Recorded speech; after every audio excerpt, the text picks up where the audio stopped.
Oi, gente! Seja bem-vindo ao meu canal! Se você é novo por aqui, eu costumo falar sobre casos criminais reais nas quartas e em algumas sextas eu falo sobre mitos e lendas enquanto me maquio.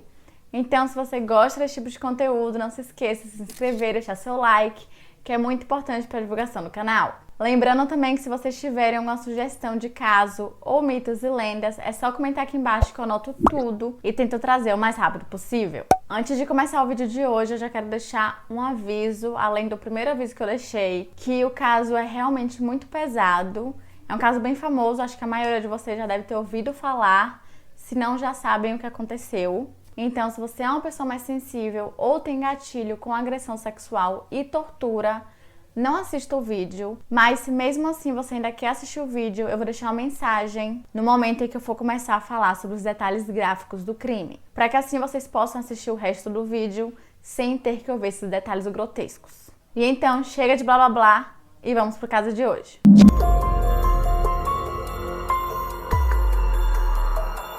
Cada país tem seus crimes chocantes, a gente sabe disso, eu falo bastante sobre isso aqui no canal. E esses eventos tão hediondos acabam se inserindo na consciência de massa. Mais um crime horrível que ocorreu no Japão. Embora o Japão tenha uma taxa de criminalidade relativamente mais baixa do que os outros países, ainda é um país habitado por humanos e, devido a isso, um terreno fértil para crimes terríveis.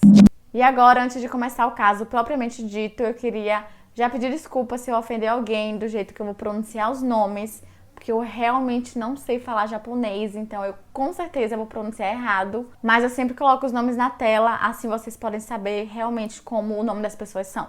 Junko Furuta nasceu no dia 18 de janeiro de 1971, em Misato, na província de Saitama. Ela tinha um irmão mais velho e um irmão mais novo, e frequentava a Yashu Minami High School, e trabalhava em um emprego de meio período. Junko era uma adolescente muito bonita e sempre ativa, que recebia muita atenção, e isso deixava algumas pessoas com inveja. Ela não fumava, não consumia álcool e não usava drogas, o que fazia com que ela fosse vista como não descolada pelos outros adolescentes. Um adolescente de sua escola chamado Hiroshi Miyano tinha uma queda bem forte por ela, mas Junko era uma menina extremamente focada nos estudos, então ela não tinha nenhum interesse e chegou a recusar ele várias vezes. Hiroshi era basicamente o valentão da escola e, além disso, ele estava diretamente associado à nova geração da gangue Yakuza. Yakuza é a organização criminosa que aparece em filmes japoneses e americanos e, ao lado da máfia italiana, é uma das mais famosas do mundo. Os membros são notórios por seus códigos de conduta estritos e natureza muito organizada. Eles têm uma grande presença na mídia japonesa e agem internacionalmente com um número estimado de 500 mil membros. Presente até mesmo no mundo ocidental, a máfia japonesa tem um grande repertório para crimes, chegando até mesmo ao tráfico internacional de mulheres, mas também surpreende em ações de solidariedade. Quando se fala em Yakuza, vem logo à mente as famosas tatuagens muito peculiares da organização. Os membros são tatuados por meio de uma arte artesanal chamada irezumi. A prática é tomada como sinal de bravura dos componentes, já que o processo causa muita dor. Em contrapartida, pessoas com esse tipo de tatuagem sofrem discriminação por conta da associação com a máfia. Alguns parques e piscinas públicas, por exemplo, não permitem visitantes com esse tipo de tatuagem, assim como muitas empresas e repartições públicas deixam de contratar candidatos pela associação com a Yakuza. Uma das práticas criminosas mais conhecidas da Yakuza é o tráfico internacional de mulheres. Basicamente, os mafiosos iludem jovens, especialmente latino-americanas, com promessas de carreiras bem-sucedidas e levam-nas para o Japão. Em território nipônico, as vítimas são forçadas a serem escravas sexuais de membros da gangue ou seus clientes. A escravidão sexual não é restrita apenas às estrangeiras. Membros da máfia consentem que suas filhas e esposas sejam tratadas como escravas sexuais e estupradas incontáveis vezes por outros pertencentes da gangue. No dia 25 de novembro de 1988, por volta das 8h30 da manhã, Junko estava voltando para casa e, na mesma hora, Hiroshi Miyano, que tinha 18 anos na época, e Minato Nobuharu, que tinha 16, estavam à espreita na área com a intenção de abordar e estuprar mulheres. Quando os dois viram Furuta, Minato a chutou de sua bicicleta por ordem de Miyano antes de fugir do local. E, fazendo-se de um espectador inocente, Miyano chegou até Junko e perguntou se ela precisava de ajuda, chegando até a oferecer que ele a acompanhasse até em casa, o que ela acabou aceitando. Porém, no meio do caminho, antes de virar em direção para a casa de Junko, Ele entrou em um armazém, onde a ameaçou e a estuprou. Depois disso, ele a levou para um hotel, onde a estuprou novamente e ligou para Minato e mais 2 outros amigos para poder se gabar do que ele acabara de fazer. E os amigos eram Joe Ogura, de 17 anos, e Watanabe Sushi, também de 17. Como se ainda não fosse suficiente, ele arrastou novamente Furuta para um parque próximo, onde ele se encontrou com mais 3 amigos. E devido à ligação que Miyano tinha com Yakuza, ele chegou a ameaçar Furuta, dizendo que se ela tentasse escapar, ele mandaria matar toda a sua família. O grupo no qual Miyano estava naquele momento, no qual ele era o líder, costumavam abordar e estuprar mulheres com bastante frequência, porém eles costumavam deixá-las ir embora. Infelizmente, com Junko foi completamente diferente. Em vez disso, o grupo a levou para a casa de Minato, que ficava localizada em Ayase, em Adachi World. E quando ela chegou lá, ela teve que fingir para os pais de Minato que ela era namorada dele. E lá, ela foi abusada sexualmente por todos os meninos do grupo. No dia 27 de novembro, os pais de Junko começaram a ficar bem preocupados porque ela ainda não havia voltado para casa e então decidiram ligar para a polícia. Porém, quando os meninos descobriram que a polícia havia sido informada, eles forçaram Junko a ligar para sua mãe e dizer que ela havia fugido para a casa de um amigo e que era para ela interromper as investigações. E ela só fez essa ligação porque ela realmente estava com muito medo de que eles mandassem matar sua família, e ela conseguiu ser tão convincente que sua mãe acreditou. Os pais de Minato Nobuharu, em cuja casa Junko Furuta estava sendo mantida em cativeiro, desconfiaram desde o início de que ela fosse realmente a namorada de Minato, e pouco tempo depois eles realmente descobriram o que estava acontecendo, mas eles não fizeram nada por medo da gangue Yakuza.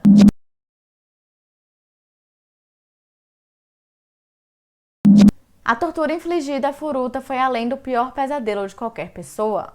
Ela foi espancada, estuprada e sodomizada várias vezes ao dia. Seus captores convidaram outros amigos e membros de baixo escalão da Yakuza para atacá-la também. Eles inseriram objetos estranhos, como lâmpadas e até fogos de artifício, em suas partes íntimas, causando queimaduras graves, lacrimejamento e sangramento. Eles a deixaram com fome e a forçaram a comer baratas e beber sua própria urina. E isso tudo apenas nos primeiros 16 dias. Devido a todo o espancamento nesses dias, ela não conseguia mais respirar pelo nariz, devido ao acúmulo de sangue em suas cavidades. E seus órgãos internos já estavam tão danificados que eles não aceitavam mais nem comida, nem água. E quando ela tentava ingerir alguma coisa, vomitava instantaneamente. O que apenas não a deixou mais desidratada, como irritou os meninos, que voltavam a torturá-la de todas as formas possíveis. Em uma certa noite, quando todos estavam dormindo depois de beberem muito, ela tentou ligar para a polícia, mas foi pega na hora, e acabou sendo punida com um incêndio nos pés. E por conta disso, ela não conseguiu andar pelos próximos 20 dias. Com o passar do tempo, ela não conseguia mais segurar nada em suas mãos, porque todos os seus ossos haviam sido esmagados com pesos de academia. Por ser inverno, ela também foi forçada a dormir na varanda diversas vezes. Após 30 dias, ela não conseguia mais fazer xixi devido a danos nos órgãos internos. A certo ponto, ela chegou a começar a implorar para que os meninos simplesmente a matassem e acabassem com seu sofrimento, porém eles se recusaram. Pelo fato de seu corpo estar passando por um estresse absurdo, ele às vezes se desligava completamente, fazendo com que ela desmaiasse bastante. E toda vez que isso acontecia, eles a forçavam a acordar. Um dos meninos que foi convidado a participar dessa tortura disse que ele foi forçado e depois ele acabou contando para seu irmão, que contou para os pais, que chamaram a polícia. 2 policiais então foram enviados para a casa de Minato, porém eles não entraram e não fizeram questão de vasculhar nada. Eles apenas aceitaram a voz de Minato pelo interfone, dizendo que Junko não estava ali dentro. Mais tarde, quando o caso foi à tona, esses 2 policiais foram demitidos porque eles violaram um protocolo extremamente importante. A brutalidade dos ataques chegou a alterar drasticamente a aparência de Junko Furuta. A certo ponto, seu rosto estava tão inchado que era muito difícil distinguir suas feições e até mesmo reconhecê-la. Seu corpo também estava extremamente machucado e ela começou até a exalar um cheiro muito forte e ruim, o que fez com que os meninos perdessem interesse sexual nela. E como resultado, eles decidiram sequestrar e estuprar uma outra jovem de 19 anos, que assim como Furuta, estava voltando do trabalho. Porém, essa mulher acabou sendo libertada logo após a agressão e não teve o mesmo fim que Junko Furuta. De acordo com o testemunho do tribunal, no dia 4 de janeiro de 1989, Miyano desafiou Furuta para uma partida de Mahjong, que é um jogo de mesa que desafia a memória e a visão espacial. De alguma forma, Furuta estava ciente o suficiente para não apenas jogar, mas também para vencer Miyano. Isso deixou Miyano e os outros captores furiosos e mais torturas se seguiram. Eles encharcaram seus membros com fluido de isqueiro e a incendiaram viva. E ainda insatisfeitos com tudo isso, eles envolveram os punhos em sacos plásticos e continuaram a socar e chutar Furuta. E infelizmente ela não resistiu. Menos de 24 horas após sua morte, o irmão de Minato Nobuharu ligou para dizer a ele que Furuta parecia estar morta. Com medo de serem pegos por seu assassinato, eles colocaram o corpo de Furuta em um barril vazio de 55 galões, que é cerca de 208 litros, e encheram-no com concreto molhado. Eles então deixaram em um lote abandonado por volta das 8 horas da manhã. O lote era um lixão popular e ilegal para grandes eletrodomésticos, e sem dúvida os meninos esperavam que ninguém olhasse muito de perto um velho barril de óleo. Mais tarde, no dia 23 de janeiro de 1989, Hiroshi Miyano e Joe Ogura foram presos pelo estupro coletivo na mulher de 19 anos que eles haviam sequestrado em dezembro. No dia 29 de março, 2 policiais foram interrogá-los após encontrarem algumas roupas íntimas em suas casas. Durante o interrogatório, os policiais fizeram Miyano acreditar que eles sabiam de algum assassinato que ele havia cometido, e Miyano, achando que Joe Ogura havia confessado os crimes cometidos em Furuta, confessou tudo e até disse onde encontrar o corpo dela. Os policiais com aquela confissão ficaram extremamente chocados e confusos, porque eles não faziam a menor ideia de que Junko Furuta havia sido sequestrada e assassinada. E no momento do interrogatório, eles estavam se referindo ao assassinato de uma mulher e seu filho de 7 anos, ocorrido 9 dias antes do sequestro de Junko. E esse caso em específico continua sem solução até hoje. A polícia encontrou o barril com o corpo de Furuta no dia seguinte. Ela foi identificada por impressões digitais e no dia 1º de abril de 1989, Joe Ogura foi preso por uma agressão sexual separada e posteriormente preso novamente pelo assassinato de Junko Furuta. O primeiro julgamento começou no dia 31 de julho de 1989. Sob a lei juvenil do Japão, os principais culpados eram nomeados como A, B, C e D durante o julgamento para preservar suas identidades. Essa lei juvenil se baseia na reabilitação e educação de jovens criminosos, em vez de punição severa. E lá é bem raro que os jovens sejam julgados no Tribunal Criminal Distrital. A maioria é julgada no Tribunal da Família ou no Tribunal de Resumo, que é o tribunal para jovens menores de idade. Porém, devido à natureza hedionda desse crime, eles foram julgados como adultos no Tribunal Distrital de Tóquio, mas mesmo assim receberam disposições especiais reservadas para menores. Mas o que deixou muita gente indignada foi que o nome de Junko Furuta, a vítima, não foi protegido em momento nenhum. Então seu nome rapidamente já estava em todos os jornais e todas as revistas, e até mesmo a sua foto estava em todos os lugares. Isso não agradou à revista Shukan Bunshun, que quebrou o anonimato e divulgou os nomes dos criminosos em sua edição de 20 de abril de 1989. Hanada Kazuyoshi, que era editor-chefe do Shukan Bunshun no momento do assassinato, falou sobre o processo de obtenção dos nomes reais em uma entrevista com Asahi Shimbun. Usamos pseudônimos em nosso primeiro artigo sobre o incidente. No entanto, ao coletar informações para o segundo artigo, percebi como a situação era terrível, então mencionei que deveríamos usar seus nomes verdadeiros para o departamento editorial. Para encurtar a história, decidimos que monstros não têm direitos humanos. Hanada continuou a dizer que publicar os nomes reais dos jovens apresentava um problema bastante difícil, mas que eles abriram exceção porque foi um incidente muito terrível. Hanada também afirmou que, embora reconhecesse que ir a público com os nomes reais violava a lei juvenil, ele notou que não havia regras de penalidade para puni-los. No dia 20 de julho de 1990, as sentenças foram dadas. Todos os 4 criminosos confessaram causar lesões corporais, resultando em morte, em vez de se declararem culpados de assassinato total. Um tribunal de primeira instância condenou Hiroshi Miyano, o suposto líder do crime, a 17 anos de prisão. Ele apelou a sentença, mas o juiz da Suprema Corte do Tóquio, Ryuji Yanase, o sentenciou a mais 3 anos de prisão. A pena de 20 anos é a segunda maior sentença proferida no Japão, antes da prisão perpétua. A mãe de Miyano supostamente enviou aos pais de Furuta 50 milhões de ienes, que é cerca de 425 mil dólares, após vender a casa da família. Miyano teve sua liberdade condicional negada em 2004 e ele supostamente havia se gabado de ter escapado com facilidade e continuou suas atividades na Yakuza, usando o dinheiro de seu pai para comprar vários carros caros. Em janeiro de 2013, ele foi preso novamente por fraude. Devido a evidências insuficientes, ele foi libertado sem acusações no final do mês. Então, hoje em dia, ele está livre. Minato Nobuharu, que inicialmente recebeu uma sentença de 4 a 6 anos de prisão, foi ressentenciado de 5 a 9 anos pelo juiz Ryuji Yanase após apelação. E os pais de Minato, que sabiam de tudo, nunca foram acusados. Os pais de Junko ficaram extremamente abismados com a sentença que os meninos receberam, que eram sentenças extremamente leves pelo crime que eles cometeram, e ganharam ação civil contra os pais de Nobuharu, em cuja casa os crimes ocorreram. Em 2018, Minato foi preso novamente por tentativa de assassinato, depois de espancar um homem de 32 anos com a haste de metal e esfaqueá-lo. Yasushi Watanabe, que inicialmente foi condenado de 3 a 4 anos de prisão, recebeu uma sentença atualizada de 5 a 7. Continua pouco. Por seu papel no crime, Joe Ogura cumpriu 8 anos de prisão e após a sua libertação, ele ainda se gabou de tudo o que ele fez com Junko Furuta. Em julho de 2004, ele foi preso por agredir Takatoshi Sono, um conhecido com quem ele achava que sua namorada estava envolvida. Ogura rastreou Isono, bateu nele e o empurrou para dentro do caminhão. Ele o levou de Adachi ao bar de sua mãe, em Misato, onde ele teria espancado Isono por 4 horas.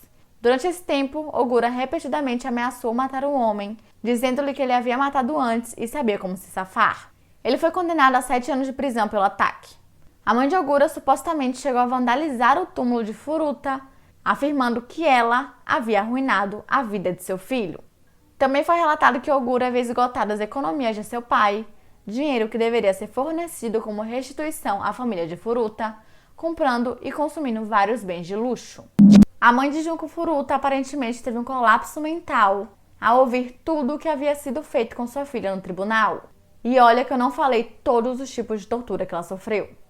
E também não foi apenas a família de Furuta que ficou indignada com as sentenças. Várias pessoas enviaram diversas cartas e fizeram vários telefonemas para o Tribunal Distrital de Tóquio e também para o escritório do promotor. E nelas, a maioria das pessoas exigia a pena de morte. E a mídia também chegou a noticiar que as sentenças foram uma falha grosseira da lei juvenil. O funeral de Junko Furuta foi realizado no dia 2 de abril de 1989.